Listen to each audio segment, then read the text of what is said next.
नमस्कार मित्रांनो, आम्ही माय लाईफ मार्केटिंगच्या वतीने या ठिकाणी वळवाडे गावामध्ये तालुका सटाणा तालुका मालेगाव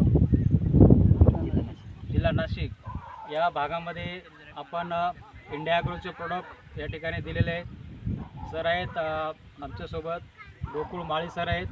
त्यांनी या भागामध्ये त्यांच्या क्षेत्रामध्ये त्यांचे जे बाजरीचे जे तुकडे आहेत त्या एका तुकड्यामध्ये आपल्या इंडिया ॲग्रोचं त्यांनी वापर केलेला आहे आणि ती कशा पद्धतीने आपण बघू शकता की याच्यामध्ये काय फरक आहे। जो ज्या भागामध्ये आपण ते इंडिया ॲग्रोचं प्रोडक्ट वापरलेलं आहे, तर सर कशा पद्धतीने आपण त्याचा वापर केलेला आहे आणि काय सांगाल शेतकऱ्यांना?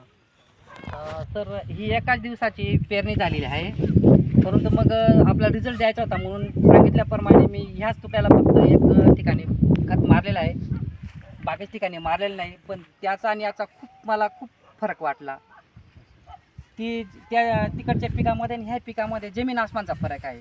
मग त्या खताचा पुरेपूर त्यांना खूप या एक शेताला खूप फायदा झालेला आहे। आणि ज्या शेताला खत मारलं नाही ते एकदम असं तुरळक आणि एकदम मोकळं दिसतं। आणि ज्या शेताला मी खत मारलेले ते बघा, ते पूर्ण शेती पूर्ण झाकून घेतलेलं आहे। म्हणजे सर आपला हा जो तुकडा आहे ते हा एक, हा दोन आणि हा तिसरा आहे, बरोबर? या तिघांपैकी आपण फक्त ह्या जो याला आपण इंडिया ॲग्रोचे प्रोडक्ट दिलेले, बरोबर?